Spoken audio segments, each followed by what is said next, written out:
खाड़ी देशों में अमेरिका सैन्य अड्डों पर फिर भयानक हमले शुरू हो गए हैं। इराक में अमेरिकी दूतावास पर ड्रोन बम से हमला हुआ है। इससे पहले बगदाद एयरपोर्ट पर अमेरिकी सेंटर पर ड्रोन फटा है। इस बीच खबर है कि अमेरिका खाड़ी के कुछ सैन्य अड्डों को बंद करने की तैयारी कर रहा है।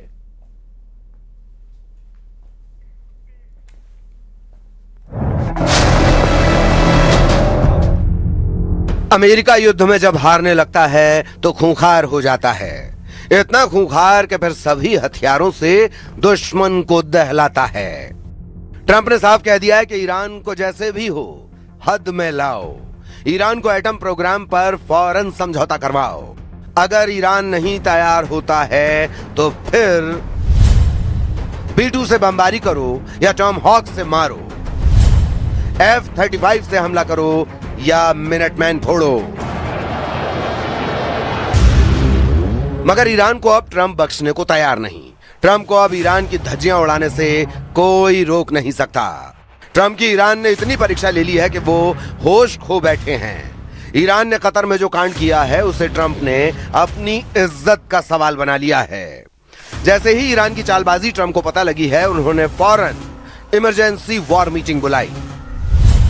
ट्रंप ने रक्षा मंत्री पीट हेग्सेथ और जॉइंट चीफ्स ऑफ स्टाफ के चेयर जनरल डैन केन के साथ वॉर मीटिंग खत्म कर ली है।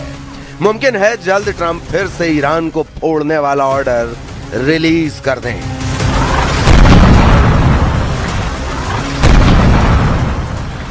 क्योंकि कतर में उनके अरमान कतरे कतरे में तब्दील हो चुके हैं। ईरान ने अमेरिका से 1-to-1 बात ही नहीं की। यही नहीं, खींचतान के बीच इराक की राजधानी बगदाद से धमाके और हवाई हमले की तस्वीर आ गई। वहां अमेरिकी दूतावास पर ड्रोन अटैक हुआ।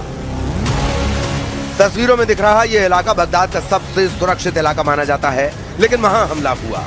रात में हुए हमले से पूरा इलाका गूंज उठा।